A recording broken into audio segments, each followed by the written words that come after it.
नमस्ते महाराज जी, मेरा ये प्रश्न है कि हम जब भी मंदिर में जाते हैं तो हम घंटी बजाते हैं, उसका क्या उद्देश्य है? घंटी का उद्देश्य क्या है? पहले तो बच्ची के प्रश्न की अनुमोदना करते हैं, फिर एक चीज़ बहुत अच्छे से समझते हैं कि मंदिर जी के अंदर कोई भी घंटा या घंटी नहीं टांगी जाती है। घंटी जब कभी भी आपको मंदिर जी के अंदर टांगनी हो तो आपने ईएनटी में जो कान को चेक करने वाले डॉक्टर्स होते हैं, उनके पास एक इंस्ट्रूमेंट होता है जिसको आपको कान में लगा करके वो धीरे धीरे खर खर खर कर की आवाज़ करते हैं। फिर आपसे वॉल्यूम पूछते हैं कि अब आपको कैसा लग रहा है, कैसा लग रहा है, कैसा लग रहा है। तो जब आपका जो मंदिर होता है, उस मंदिर में कितना चौड़ा लंबा परिसर है, उस परिसर में आपने मान लीजिए घंटा टांगा।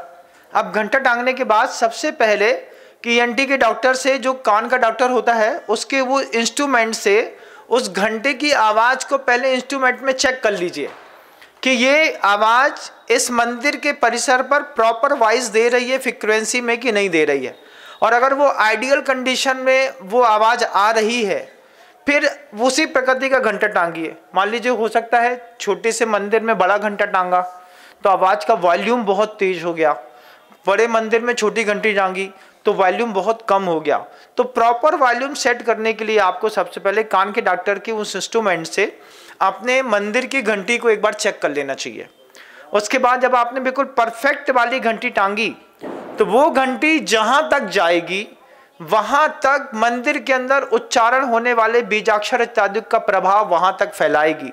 घंटा बजेगा तो घंटा बजने के साथ ही जहाँ तक चारों दिशाओं में उसका प्रभाव दिखाई देगा, वहाँ सुख और शांति में वे घंटा निमित्त बनते हैं, ऐसा प्रतिष्ठा ग्रंथ इत्यादि को में लिखा हुआ है। और महाराज जी, हम रात में घंटा क्यों नहीं बजाते? जीव हिंसा हो जाती है कई बार, उसमें छोटे छोटे मच्छर बैठ जाते हैं, कीड़े बैठ जाते हैं, कोई जूजू पैदा हो जाता है, कई बार छिपकली उसमें जाकर के बैठ जाती है। अपन बिना देखे मान लीजिए अपन ने तेज बजा दिया तो उससे जीव हिंसा हो जाती है। फिर दूसरी बात कि 6 बजे के बाद जो है वो रौद्र दोपहर शुरू हो जाता है, 6 से 9 बजे, और 9 बजे के बाद जो है राक्षस पैर शुरू हो जाता है। तो जब हम पूरे दिन अपनी प्रभु जी के मंदिर हो गए, अब जो देवता इत्यादि होते हैं, जो भवनात्रिक के देव होते हैं, वो भी मंदिर आते जाते हैं। घंटे की तेज आवाज़ से उनको परेशानी भी हो सकती है, इसलिए भी घंटा नहीं बजा सकते हैं। अगर मान लीजिए हमने तेज घंटा बजाया, किसी भवनात्रिक के देव को बुरा लग गया तो उसने आपको उठा के फेंक दिया तो फिर आपको बुरा लगेगा। तो उससे भी बचना अच्छा रहता है और हिंसा ना हो ये भाव भी दोनों रहता है, इसलिए रात्रि में घंटा नहीं बजाते।